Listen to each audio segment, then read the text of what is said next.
In the southwestern part of the United States, in the late 1800s, lived a special breed of men known as the Gunfighters. Introducing Kenny Canada as Bill Longworth, Rowan Ellsworth as Ben Thompson, no respect for the law, victims never saw Danny Boyd as Luke Short, and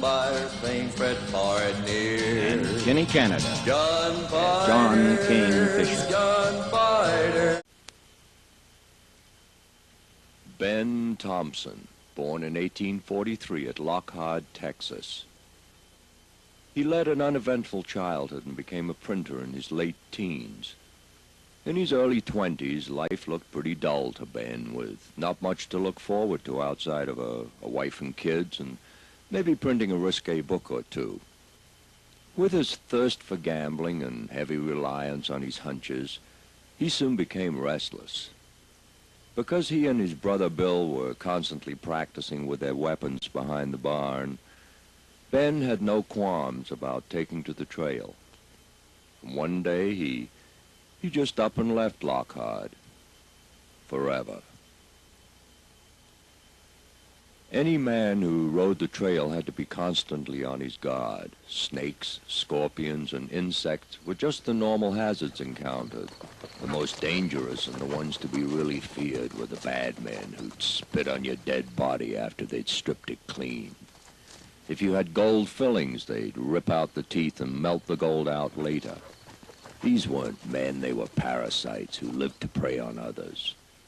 It isn't recorded whether Ben Thompson ever ran afoul of any of these scavenger killers, but if he did, we have to assume that they didn't get a chance to relate any tales about the gunfighter with the top hat and the cane. Oh yes, he picked up a cane in his travels too and put it to deadly use many times. New Orleans, where a man could make a fortune if he played his cards right. Two happenings changed the course of Ben's life here. He took a fancy to a rich man's top hat, and he killed his first man over a woman.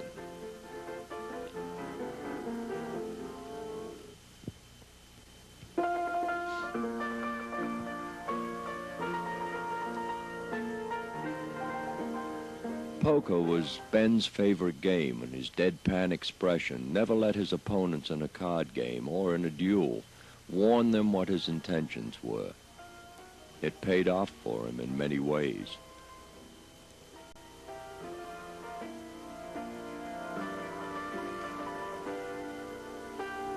In this particular game, the affluent gambler Ben was playing with ran out of cash and started to write an IOU.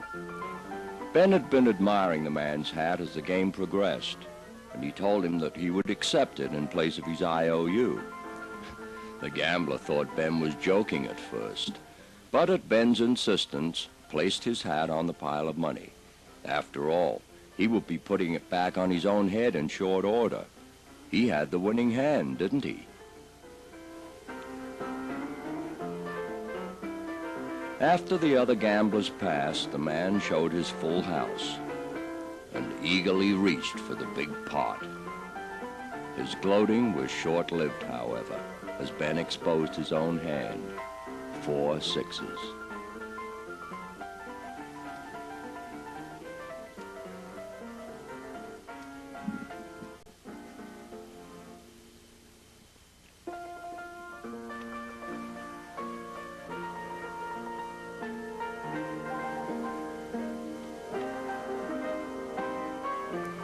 Ben won the hat, and it became a trademark throughout his life as a gunfighter. Of necessity, men of his ilk shied away from romantic entanglements, picking up their women whenever the opportunity arose. They rarely married, wives and kids being a yoke around their necks, curtailing their adventuresome spirits. Killing his first man was almost an effortless beginning to a career that ended the lives of over 40 men. Ben Thompson played life like a game of poker, calling each shot with a precision and calmness that awed the many witnesses to his killings. He played the gentleman at all times, always letting his opponents make the first move. Unlike his brother Bill, Ben had no thirst for killing, but didn't shy away from it when the situation warranted it.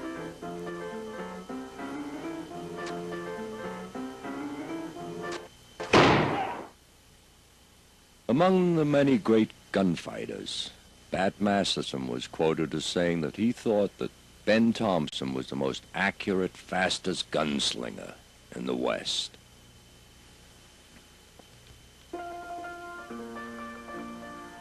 Ben stayed in New Orleans, becoming a familiar figure around the big saloons, gambling and wenching. But his thoughts soon turned to the Civil War, which was raging nearby.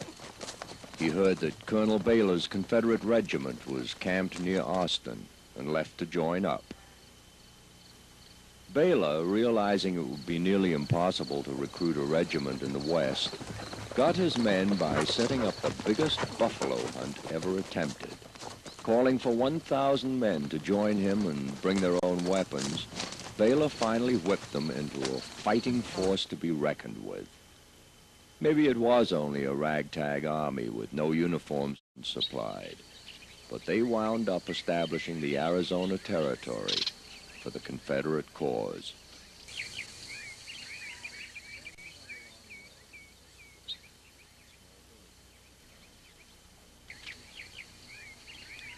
Ben got along well with most of the men who were from small villages and towns in Arizona, New Mexico, Utah, and Colorado, just like himself. They joined up with the clothes on their backs, some with horses, some without, and only once in a while were they able to get a change of clothing during a skirmish or a raid on Union strongholds. Supplies were like getting Christmas presents, few and far between. They survived by their wits and what they could scrounge from their civilian allies or acquire from their enemies. In a way, they were more guerrillas than regular army. Some of the enlisted cadre were issued uniforms, Ben's sergeant being one of the lucky ones. Ben was a thorn in his side from the moment he enlisted. The regimentation he could handle, it being a necessary part of war, but the sergeant took a fiendish delight in harassing Ben in front of the other men. A showdown was inevitable. The sergeant, like most regulars, was cocky, arrogant, and self-assured.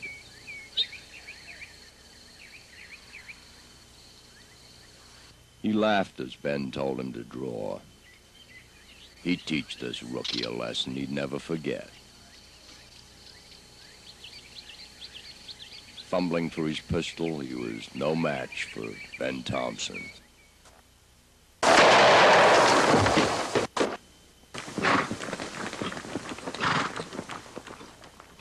Ben didn't stay around to find out whether or not the other men were happy over their sergeant's sudden demise. The fact that they didn't pursue him may have a bearing on their attitude, or maybe they just had more respect for Ben's gun than the sergeant had.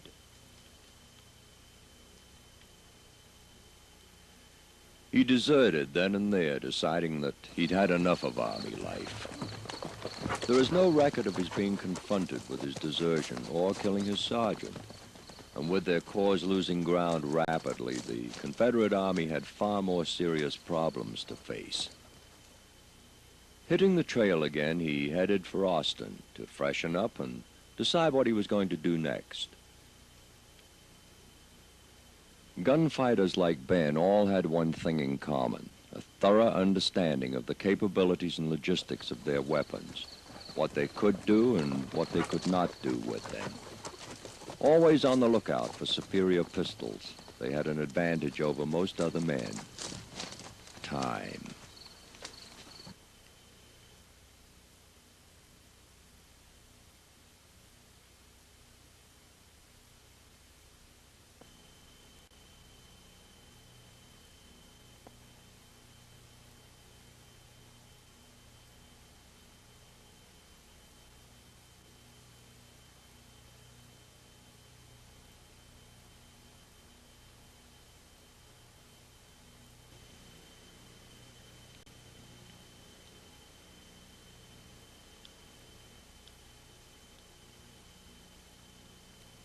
Because they didn't work in the usual sense, gunfighters like Ben, when they were on the trail alone with nothing to disturb their thoughts, used the time to their advantage. The knowledge of how far a particular weapon could be fired accurately to the exact foot, or how many grains of black powder were needed for maximum velocity, were among the many survival thoughts that these gunfighters shared, each in his own way. The fast draw was highly important, each man reworking or changing his holster for a smooth, catchless draw. Many a man died because his pistol got snagged or hung up in the holster because he hadn't bothered to cut off 1/4 of an inch of leather in the right place. Little things that spelled death for the man who wasn't fully prepared. Ben made sure that he had all the advantages offered. Ben was always well-dressed and, whenever in town, made frequent trips to the local barber shop. One day, while having his usual shave, a bad man, Jim Coombs, came in to freshen up. Seeing his wanted ad in the local paper, he made the mistake of threatening the barber in order to get rid of the idiot that he was shaving. Ben Thompson.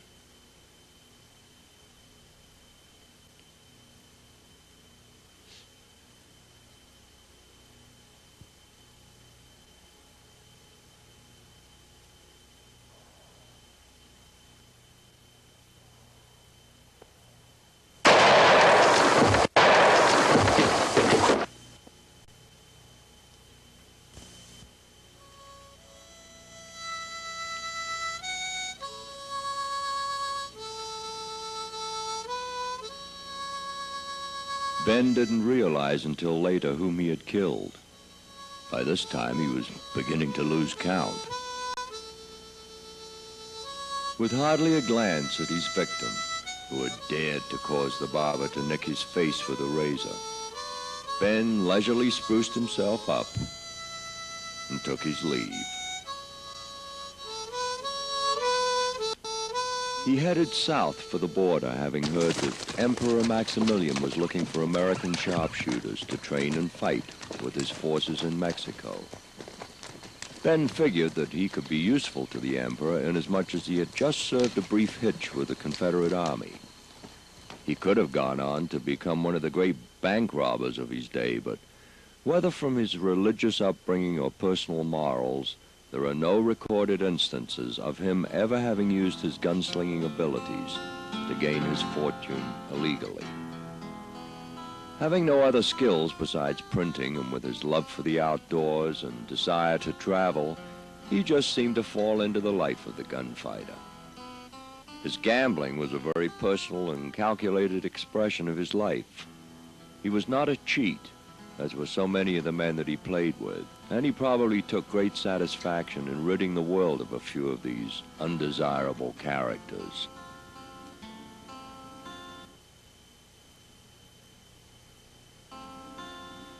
Arriving in Nuevo Laredo, it didn't take long for Ben Thompson to add a few more notches to his pistol and do a favor for a Mexican who turned out to be just the man that he was looking for.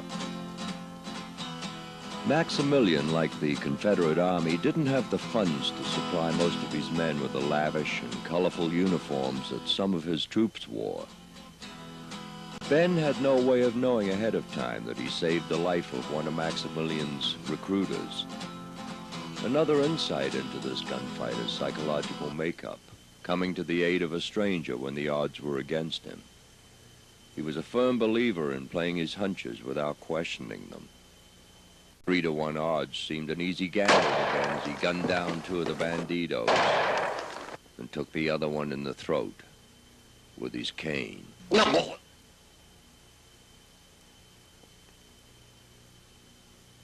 Helping the Mexican up, Ben introduced himself and found out who the man was.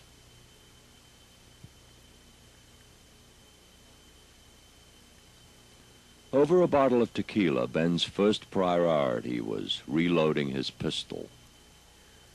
Unlike the metal cartridges, which were to be invented in a very short time, ammunition comprised of a ball, black powder, a patch, and a percussion cap. These all had to be loaded individually. There were many times unwary men blew their mouths and tongues apart, biting the wrong side of these percussion caps. As you can see, loading a full cylinder, 6 shots, could take a minimum of 2.5 minutes of studied concentration. So much for the Hollywood sharpshooters. After reloading and satisfied with the answers he received, Ben signed up and took off to meet with the recruiter later.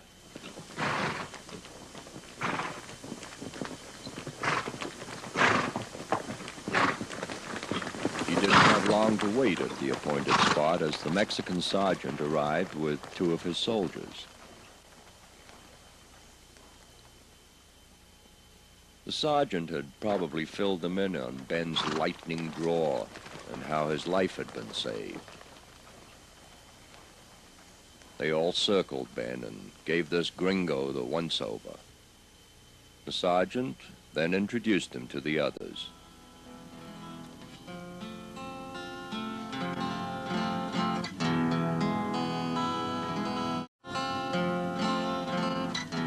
After sharing a flask of wine, they all took off for the Mexican interior for Ben to start his duties.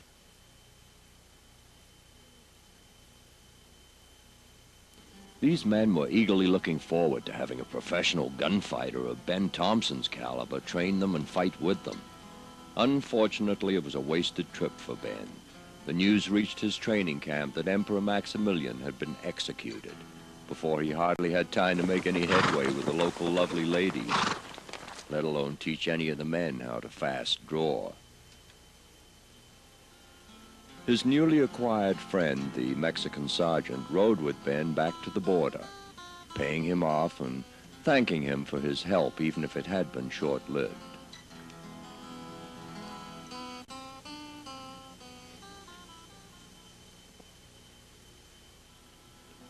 Ben hit the trail north through Texas and Oklahoma to Kansas, where he was to meet up with his brother Bill.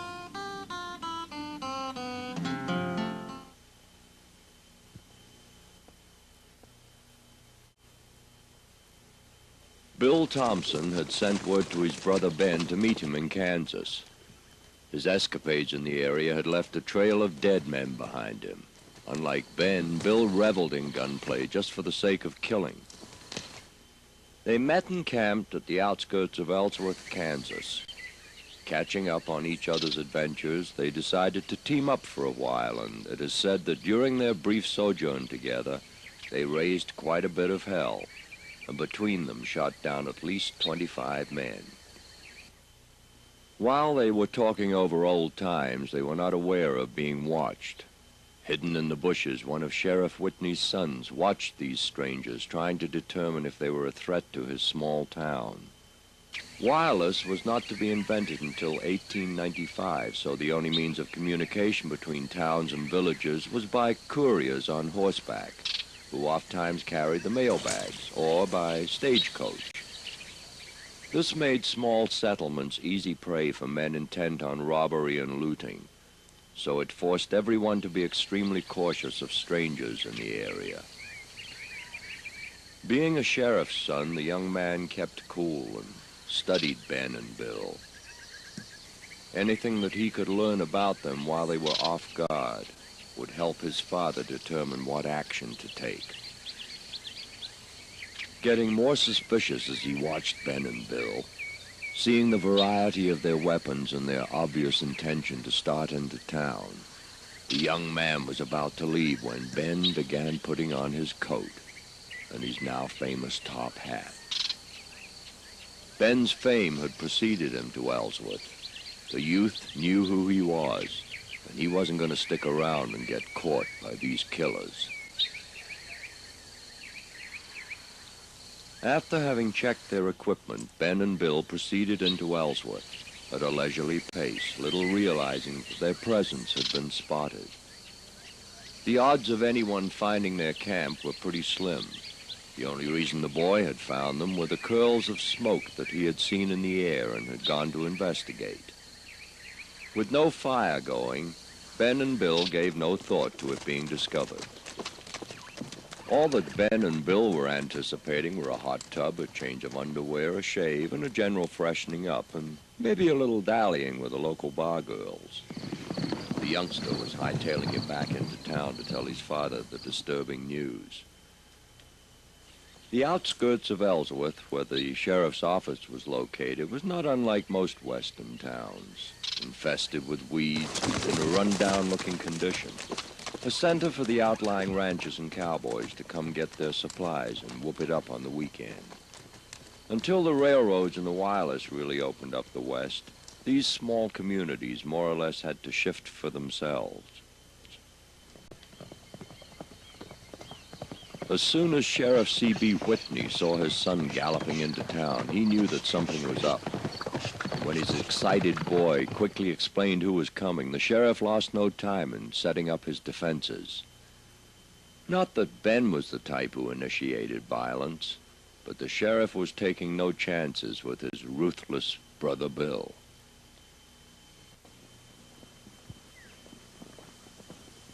When they rode into town, folks would try to gun them down, but the gunfighters always were prepared. They survived by their speed. Killing first became the creed, but the gunfighters told his holsters bare. Gunfighters, gunfighters, they're stalking by. Gunfighters, gunfighters, giving the devil one more try.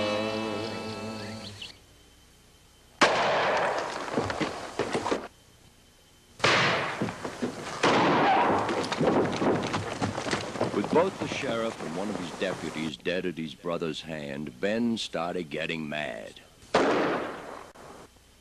Shooting the other deputy, he strode out into the middle of the street, screaming at the rest of the ambushers to come out and fight like men.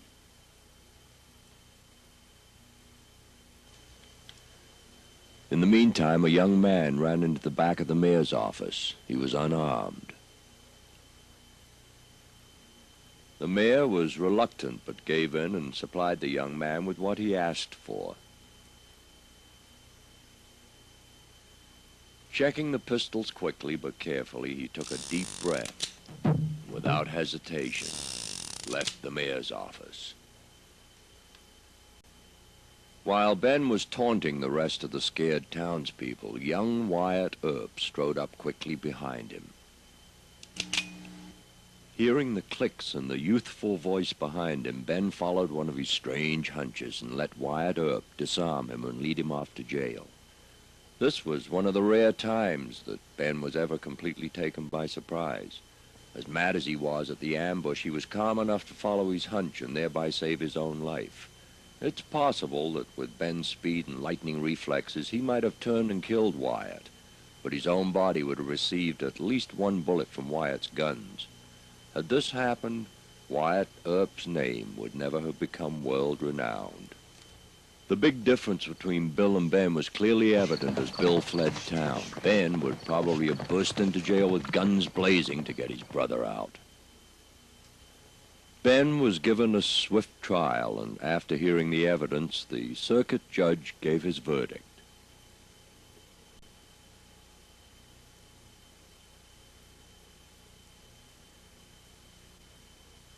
Upon hearing the verdict, young Wyatt Earp inwardly fumed. This wasn't the kind of justice he expected after having risked his life. Ben paid his fine, and the judge returned his pistol and belt to him. There was nothing that they could hold Ben for. Someone had come forward and stated that they had seen the deputy fire at Ben before he shot him, so he had to be acquitted. This type of dispensing justice was probably the seed that was planted in Wyatt Earp's young mind and spurred him on to become the great gunfighter he turned out to be, on the right side of the law. As Ben left, however, with his sense of fair play outraged, young Wyatt immediately went up to the judge and turned in his badge, then stomped off, determined to see that men like Ben Thompson will be taken care of, one way or the other. Ben left town and went to the campsite to see if Bill were there. His brother must have left a note for Ben to meet him in Austin later. While Ben was on the trail, Bill was captured and returned to Ellsworth, and ironically was acquitted for the sheriff's killing, because the sheriff had his gun out.